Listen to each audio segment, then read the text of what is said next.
We have history in Houston ধারাভাষ্য কক্ষ থেকে যেন DR কঙ্গোর জন্য ভেসে এলো আবেগের বিস্ফোরণ। পর্তুগালের জাল কাঁপিয়ে কঙ্গো ইতিহাস গড়েছে, অর্ধ শতাব্দীরও বেশি সময় ধরে জমে থাকা অপেক্ষার অবসান ঘটিয়েছে। 1974 সালে শেষবার বিশ্বকাপ খেলেছিল কঙ্গো। পুরনো মলাটে তখন অবশ্য দেশটির নাম ছিল জাইরে।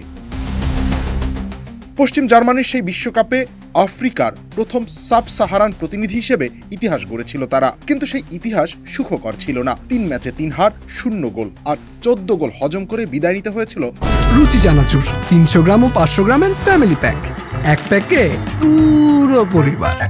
জাইরেকে। এরপর কেটে গেছে 52 বছর, প্রজন্ম বদলেছে, দেশের নাম বদলেছে, ফুটবলও বদলেছে, কিন্তু বিশ্বকাপের মঞ্চে কঙ্গোর নামের পাশে একটা সংখ্যা অপরিবর্তিত ছিল, গোল শূন্য।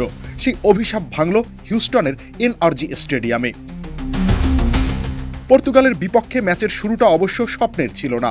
মাত্র 6 মিনিটেই গোল খেয়ে পিছিয়ে পড়ে কঙ্গো। বিশ্বকাপে প্রত্যাবর্তনের ম্যাচটা যে কঠিন হতে যাচ্ছে তা তখনই বুঝে গিয়েছিল সবাই। কিন্তু সেবাস্তিয়ান দেসাব্রের দল হাল ছাড়েনি, বরং ধীরে ধীরে ম্যাচে নিজেদের খুঁজে নেয়। প্রথমার্ধের যোগ করা সময়ের 5ম মিনিট বা প্রান্তে বল পেলেন আর্থার মাসুয়াকু।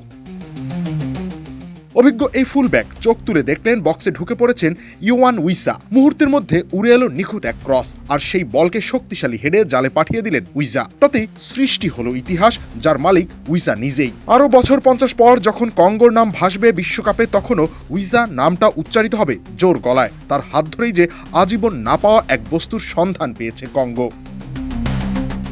রবিউল ইসলাম রনি, খেলা ৭১।